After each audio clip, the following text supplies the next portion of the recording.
To be quite frank with you, I was pissed off. I made it clear to the company that they have a fight on their hands.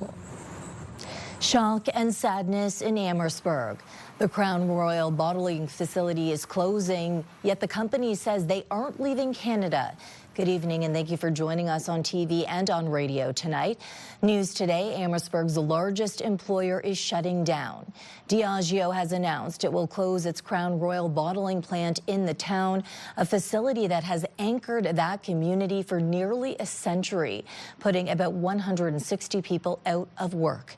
Let's go straight to CTV's Sanjay Maru, who joins me in the newsroom tonight with the latest on this. And Sanjay, how did workers find out about all of this? Well, Stephanie, we watched workers leaving the plant this morning, some in tears following an emergency meeting called around 9:30. They all declined to speak with media, saying they had been directed to not comment. Tonight, their union, however, says they are preparing for a fight while the town officials measure what this means for the future of Amherstburg. Diageo is not just Amherstburg's largest employer. It represents far more to this shoreline town of about 25,000. You have generations of families that have worked there. Amherstburg's wrapped their arms around that facility. Inside, crews bottle and package Crown Royal, filling, capping, and case packing before finished cases ship to distributors in Canada and the U.S. Come February, the doors are closing on this nearly 100-year-old facility, putting 160 people out of a job. To be quite frank with you, I was pissed off. I made it clear to the company that they have a fight on their hands, because it was basically reading me a letter with no details, just saying it was a business decision. In a statement, the company says it's part of a plan to streamline its North American supply chain, shifting some bottling closer to U.S. consumers, while Crown Royal's mashing, distilling, and aging remain in Canada.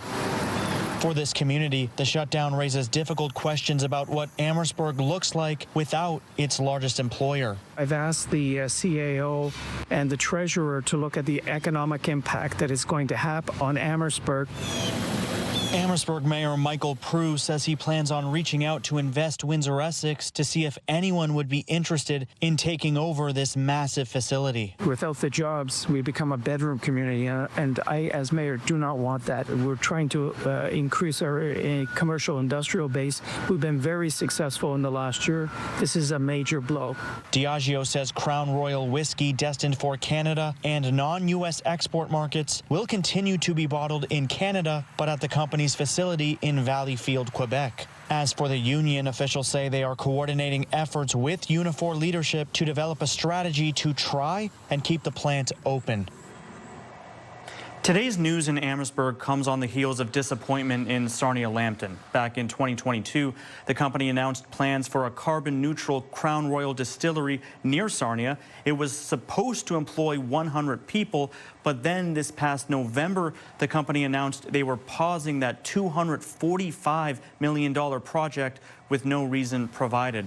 And when it comes to the Amherstburg shutdown, company officials say they work alongside Unifor. They will work alongside Unifor to assist its unionized staff. The company adds it will also engage with the community in the coming weeks to, quote, find meaningful ways to provide support through this transition. Stephanie. A frustrating time. Okay, Sanjay Maru, thank you for this tonight.